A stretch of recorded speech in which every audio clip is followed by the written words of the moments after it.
Hey guys, a good Thursday. Guys were engaged and focused. It was a good work day for us. Obviously excited about this one. You guys have heard me talk about finishing here during the course of the week, something we've talked to the football team about a lot here, and in particular this week, and finish our preparation. Finish this football game, finish the season the right way, and so looking forward to going and competing on Saturday with these guys. Can't wait to see the environment inside of Neyland, and looking forward to seeing everybody there. We'll start with Austin. We'll go with the obligatory injury question. Any update on Tyon, Javante, any of those guys that were kind of nicked up? Yeah, I mean, you guys know that on Fridays usually when we make those final decisions. Beasley's continued to get better. We'll see where he's at tomorrow. Tyon wasn't able to do much today. Probably won't be able to go tomorrow. Javante continues to get better through the week. But we usually make all those decisions on Friday. You guys have had your first 5 on the offensive line for a couple of games now. How do you evaluate how they've done? Some specifics, if you could mention. Yeah, I think the glaring thing for us as an offense, if you just look at statistically where we're at and who we've been, I think our pass pro is something that we have to continue to improve on. Now, everyone's going to think O-line right there immediately as you say that, but it's really everybody. It's running backs included. It's quarterback. It's wide receivers doing the right thing at the right time and getting open quickly. So I think pass protection we got to continue to clean up. Obviously, we played some really good defenses that can get after the quarterback too.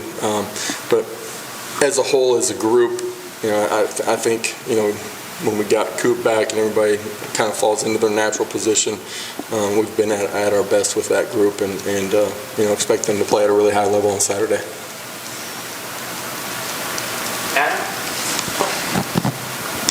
You got a recruiting question. Some head coaches like for their assistants to have regions in the recruiting. Others like more position specific.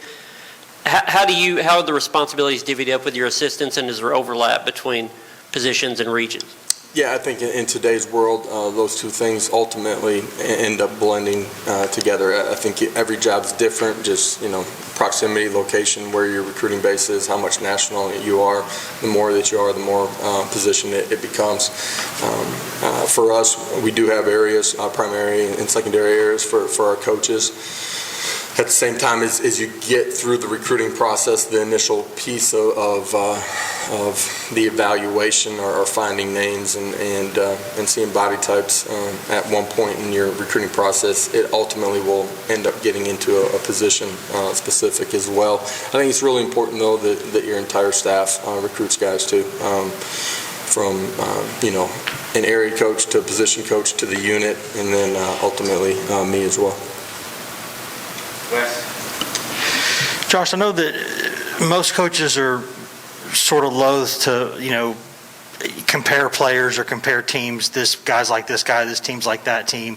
But Mike Eckler said last night on Vol Calls that this is as much, probably the most fun he's ever had coaching the game. And I'm wondering, just on a daily basis, you walk into the building, does it feel sort of similar for you? How much are you, enjoying kind of being around this group? Because you would think a 5-5 team might not be anyone's favorite team ever, but it seems like y'all are having a good time. Yeah, you guys have heard me say that I love competing with these guys on game day. That's true.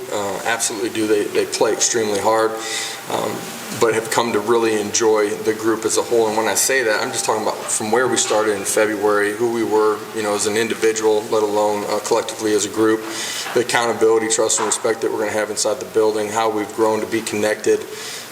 It's a ton of fun. We got a phenomenal group of young men inside of our locker room.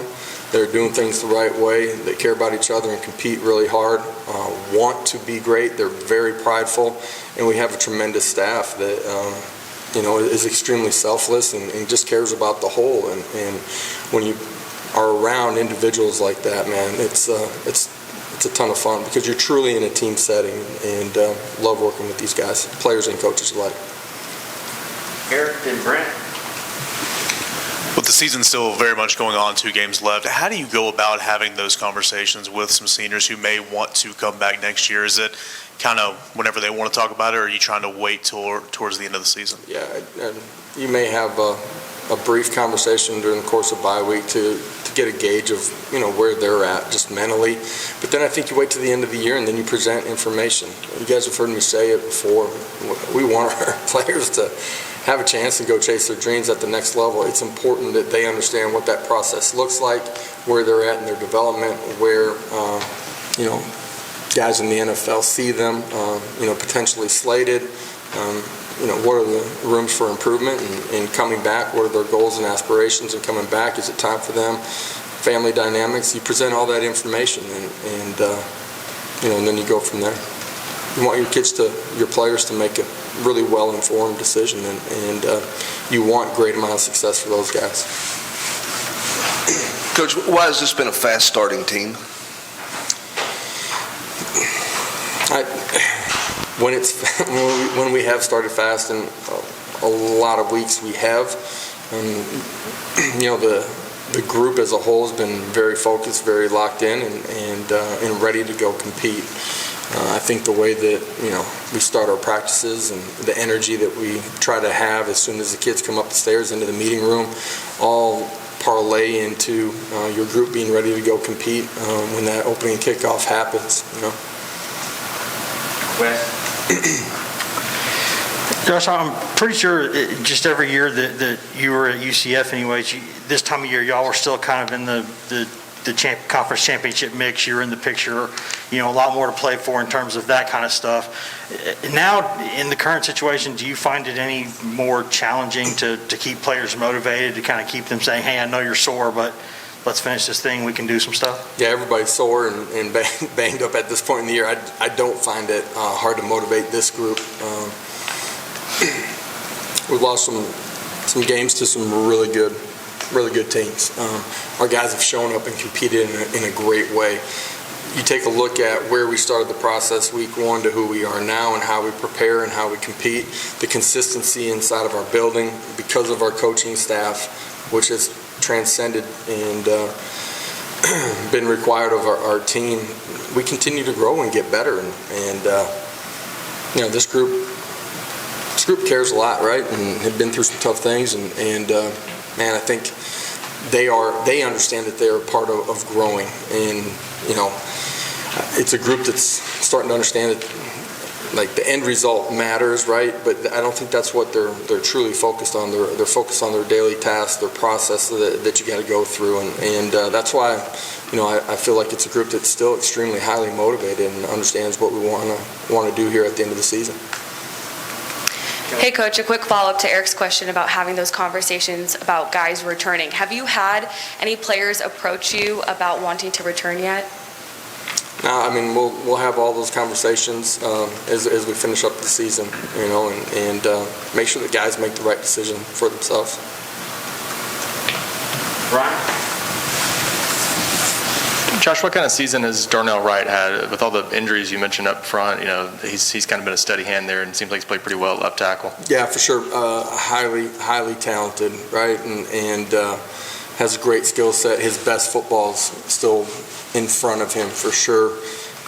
A young man that I think, just growing from the beginning of the season to now, let alone in the off season, has started to understand football and enjoys the X's and O's and a better general understanding of how the game's played, from alignments to assignments to where his keys are. He's getting better fundamentally. There's a lot of room for him in his growth, which is a real positive, meaning that he's played at a high level but has a really high ceiling. You go back just a few years ago and you're signing guys in February and maybe some junior college guys, and that's pretty much it. Now you've got the super seniors, COVID exemption year, you've got portal guys, you've got early recruiting and all that. What's that challenge like of just trying to count 85 guys or whatever it is? What's that like compared to a few years ago? Roster management was never easy. You look at 3 years ago, and it's a lot easier than the process is right now. With the transfer portal and then the COVID seniors too, and trying to manage and make sure that your roster is as strong as it can be now, but also moving in the future too. And so there's a lot of things here as the season wraps up that you got to find out information, present information, understand where guys are at, and then make sure that you're building your roster for the long haul. It's tough to manage. Do you ever find yourself checking to see, is a guy a junior or a senior? Is he a fifth-year senior, sixth year? We know if they're a junior or a senior, and then they got the +1 on the back of it. That's kind of how we approach it, and you see where kids are at, and where they're at academically. Where do they see them as far as their NFL future and what they're trying to get out of the process. We'll finish with Wes. Josh, with some of the success y'all have had with some of these guys who came from the portal, do you think that kind of thing resonates with other kids who might be out there this year? Do you think that's something where you can, if they contact you or you're recruiting them, you can say, listen, look at what the guys did this year. Like, here's just the stats. Here's how much they've played.